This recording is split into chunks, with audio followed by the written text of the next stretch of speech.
I'm here with Dr. Kristen Page, and we're talking about, once again, the greatest moral challenges that we face. So, Dr. Page is in our biology department, and Dr. Page, what among the many possibilities that we discussed, what would you say is one of the most important moral challenges for us right now? I think that of all of the things that I could choose, I really need to talk about our neglect of creation and our reluctance to answer the call to care for creation. We have a tendency to put ourselves in the center, to forget that we're created beings. And when we become in the center of creation, managing creation, controlling it, using it, we forget that God, the creator, should be at the center. Mm-hmm. And so I think that it's a very difficult challenge to get my students. They know that we need to take care of the earth. We know that we're in a climate crisis. We know that we shouldn't do some of the things that we do, yet it's very difficult to respond when the people around us continue to use resources the way they do, myself included. It's very difficult to change our ways, even though we see that the creation crisis, the crisis of resources and climate and everything that's encompassed there, is a justice issue. We have people that are losing their homes, that are having to migrate away from where generations of people have been because the land doesn't produce anymore. And the people of the earth that have the most resource-wise are using the most resource-wise and hurting the people who have the least, especially with regard to climate. So I think that this is a very important moral responsibility. We need to start to change the ways that we think about creation care. Do you think when you're talking to your students about this, is part of it that it seems too big, or is it too distant? In other words, it's not being seen in terms of immediate experience. What are you seeing that is sort of creating either inertia or distraction from it? Well, probably the most obvious thing that creates distraction is it's conflated with politics, and it's seen by some of my students and by some in my circles that, well, if you do the things that you need to do for creation, then you're setting the stage for other things that are problematic. Mm-hmm. So they hear throughout their life that people that care about the environment don't care about these other really important moral issues. So that's part of the problem. Yeah. But the students that I teach tend to be drawn to wanting to make a change. And a big part of it is you think, well, what is me making a change, what difference is that going to make? Mm-hmm. One person isn't going to change the world. That's true. But I try to impress on the students that this is really just about changing your heart. Like if all of us could change our heart and put God at the center, just through small changes every day. In fact, in my class right now, I'm introducing kind of a liturgy assignment.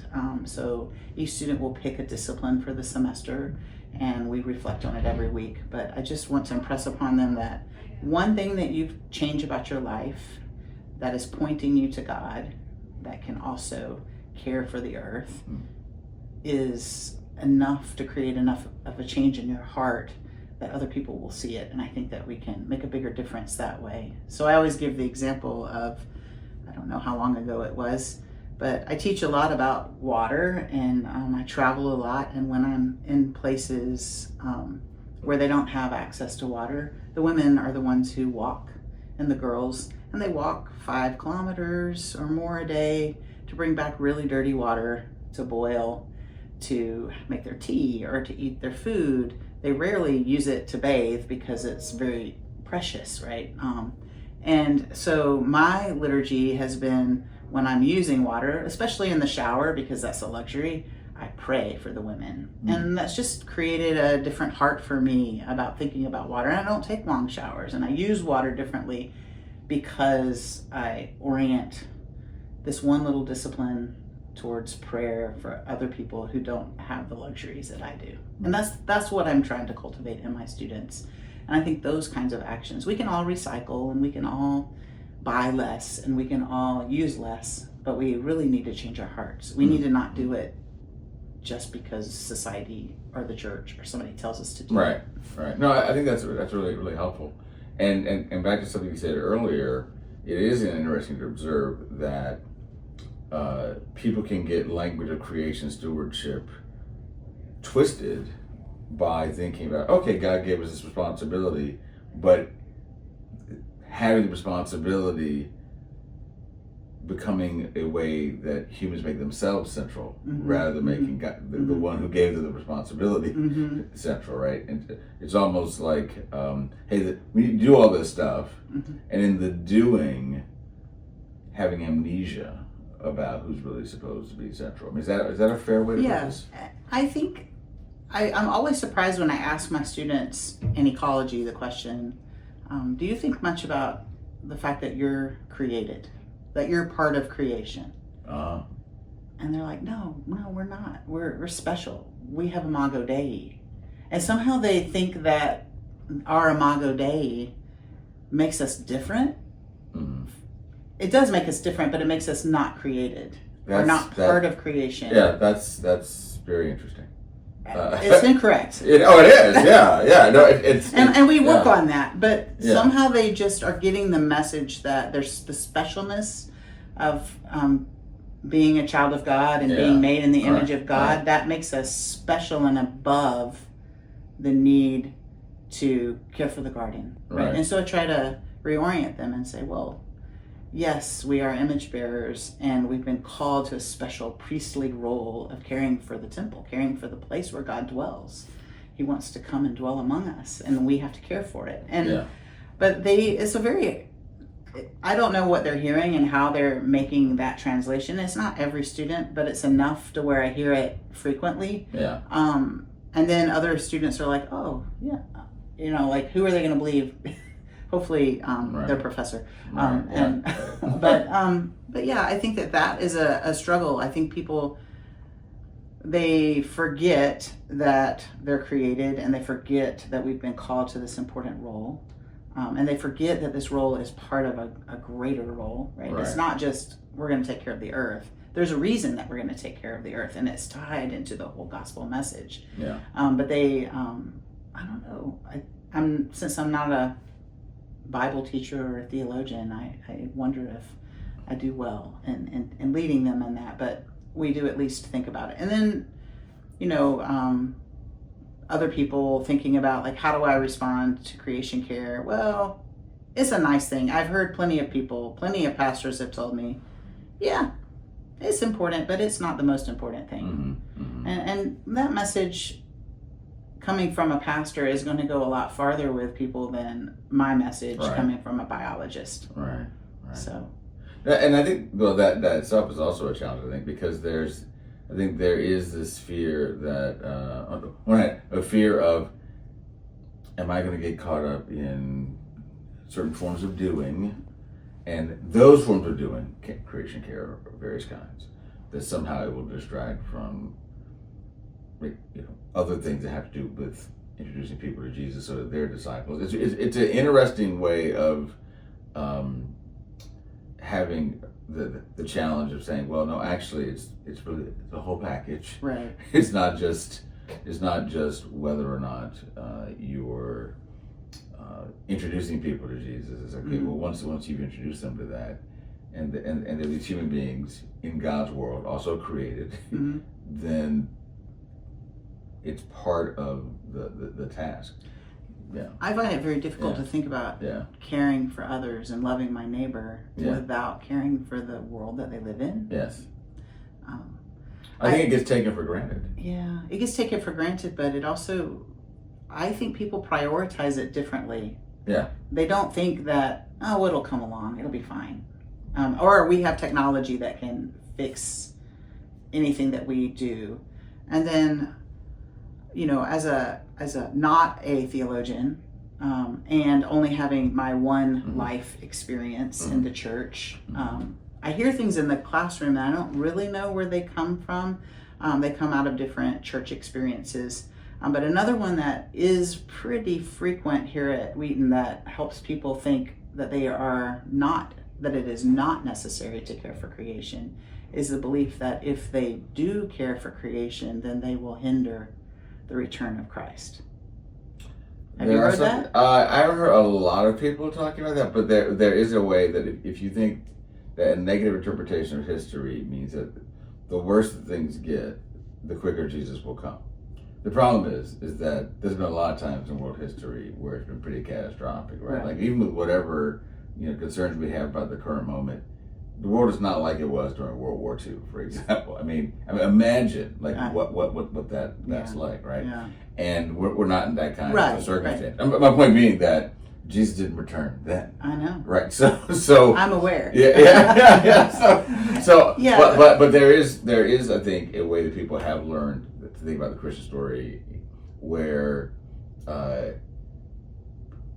things getting worse and worse is itself reason or reason to disincentivize caring for all kinds of things, except for its kind of what you need to be a person that can introduce other people to Jesus.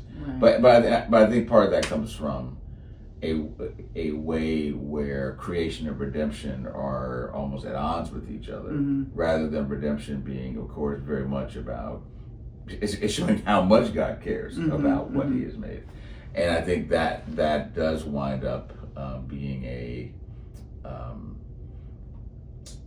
that cleaving between creation and redemption being something that I think helps facilitate a view where people would say, no, we're giving too much attention to that, then we're somehow stopping Jesus from coming back, which I don't really think you can find that particular argument in the Bible, but there are verses. I haven't. But there are verses that people can read in certain ways. I think that wind up doing that. I guess I bring it up because I think that it's very important to consider like who influences your response to anything, and because people of the church have been reluctant to think of creation care as central to our call and part of our work. Students or the people that I interact with receive their directive, like, should I really care about creation? Is this something that's really worth me lamenting? Right. If they've grown up in a church or their experience with church leaders is such that it's not prioritized by church leadership, then they're not going to prioritize it. I think that sums up my experience. Yeah. No, I think that and so I felt like I need to, part of what I want to do as a faculty member at Wheaton is speak into that and just say, try to have conversations when I can, and if I'm invited to a church, go and take the opportunities to speak with people, lay leaders and clergy about this, because we're not going to be doing what we need to do for the earth if we don't all start to engage it in the same way. Yeah. And I think sometimes if people think it's somebody else's responsibility or something else, somebody else to emphasize, that there are these arguably passive ways that people wind up just deprioritizing creation care.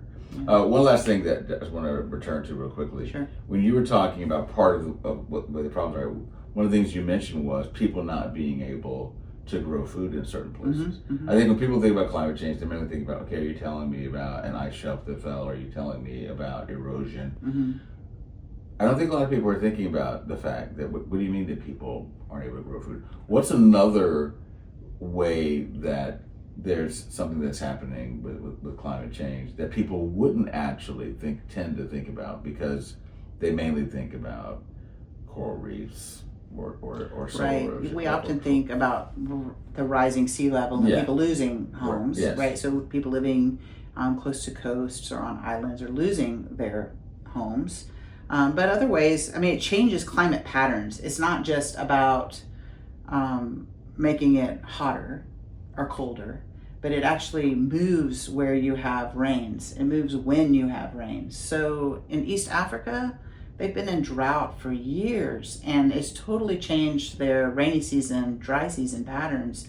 So they don't know when to plant, and then they plant, and then they have rain. and it ruins their crop, or they don't get the rain, and they don't, or the cattle that they're raising, they can't find enough water for their cattle. Other things like in parts of the world where they rely on glacier melt and snow melt for their fresh water during a big part of the year.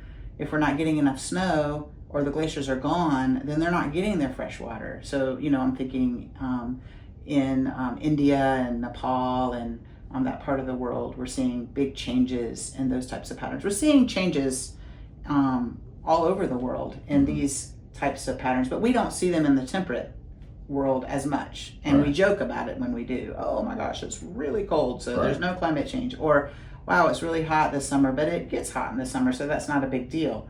But when you live off of the land and you don't live off of the grocery shelf, you notice the changes, and you notice how they impact your ability to feed your family, to make your living. There are places, the large lakes in Central Africa are starting to dry up so much that the fish economy is disappearing. And is leading to things that are very surprising. For example, on certain parts of these Great Lakes, like we have Great Lakes, our Great Lakes aren't drying up, but the Great Lakes of Africa are. And on certain regions of these Great Lakes, there's such a competition for the fish. So the fishermen bring the fish to shore, and it's usually purchased by women who then take them out to the community, to their communities to sell. And there's actually such competition for those fish that is increasing sexually transmitted diseases because there's transactional sex trying to get the fish. Is changing health and the way that people are becoming vulnerable in very surprising ways. And we are so protected in our environment that we don't have the imagination to think of the ways that even slight changes in climate could really impact communities and people. And No, that's really helpful, because I think there's so much about it that we don't know. And then again, when it gets politicized, people will emphasize one thing or another, or people will be very loud about one thing, and people think it's only about that thing. Yeah, so about a lot of things. We heard list them all, but I just picked kind of one that was the most surprising to me. Yeah, no, that's good. That's very helpful. Dr. Page, thank you very much. This has been very informative. Thank you. Thanks.